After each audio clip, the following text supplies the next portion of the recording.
Hi friends, SY ఫుడ్లో ఈరోజు మనం ఉప్పు మిరగాయలు తయారు చేసుకోబోతున్నాం. ఉప్పు మిరగాయలు ఏంటి అంటే కొన్ని ఏరియాల్లో చల్ల మిరపకాయలు అంటారు, కొంతమంది ఉప్పు మిరగాయలు అంటారు.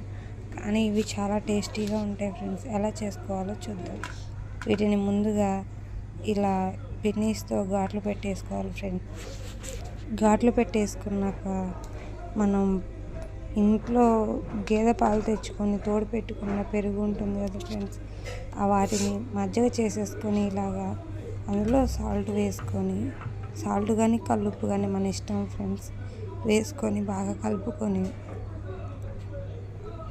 ఉప్పు కలుపుకున్నాక ఉప్పు చూసుకొని మనకు టేస్ట్కి సరిపోయిందా లేదా చూసుకున్నాక అందులో మిరపకాయలు కూడా కలిపేసుకొని ఒకరోజు అలాగే ఉంచాలి ఫ్రెండ్స్.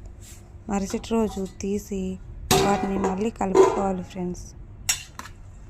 బాగా కలుపుకోవడం వల్ల ఒక రోజుకి కొంచెం చేంజ్ అవుతుంది ఫ్రెండ్స్.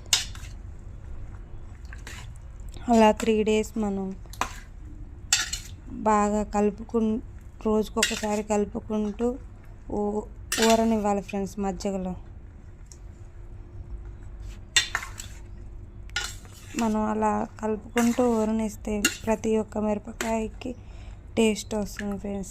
కలపకుండా అలాగే వదిలేస్తే పైన ఉన్న మిరపకాయలు ఏమి మారవు, లోపల ఉన్నవి మారిపోతాయి ఫ్రెండ్స్. చూసారా ఫ్రెండ్స్, 3 రోజులకి ఇలా అవుతుంది. ఇలా అయిన మిరపకాయలని తీసి మనం ఒక ప్లేట్లో ఆరబెట్టుకొని బాగా ఎండొచ్చే దగ్గర పెట్టుకోవాలి ఫ్రెండ్స్. ఎంత బాగా వచ్చే కాడ ఎండ పెట్టుకుంటే అంత బాగుంటుంది ఫ్రెండ్స్. ఎందుకంటే ఎంత బాగా ఎండితే అంత త్వరగా ఎండిపోతాయి. మనకి ఉప్పు మిరగాయలు అనేవి కరకరలాడుతూ ఉంటేనే చాలా టేస్టీగా ఉంటాయి ఫ్రెండ్స్. మనకి అందులో ఎక్కువ విత్తనాలు ఉన్న మిరపకాయలు తీసుకుంటే ఇంకా టేస్టీగా ఉంటాయి ఫ్రెండ్స్. నార్మల్ మిరగాయలతో అనిపించవు. అలా వీటిని తీసుకెళ్ళి బాగా మంచి ఎండలో పెట్టుకోవాలి ఫ్రెండ్స్. ఇలా 3-4 days ఎండ పెట్టుకున్నాక వాటిని ఇలా అయిపోతాయి ఫ్రెండ్స్.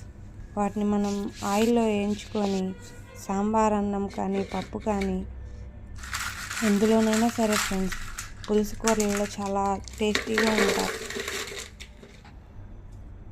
మనకి నిల్వ ఉండాలంటే ఇలా బాగా కరకరలాడుతూ ఉంటేనే నిల్వ ఉంటాయి ఫ్రెండ్స్. వీటిని ఇలా డబ్బాలో స్టోర్ చేసుకొని పెట్టుకోవాలి ఫ్రెండ్స్. వీటితో ఎంత తిన్నా తినాలనిపిస్తుంది ఫ్రెండ్స్.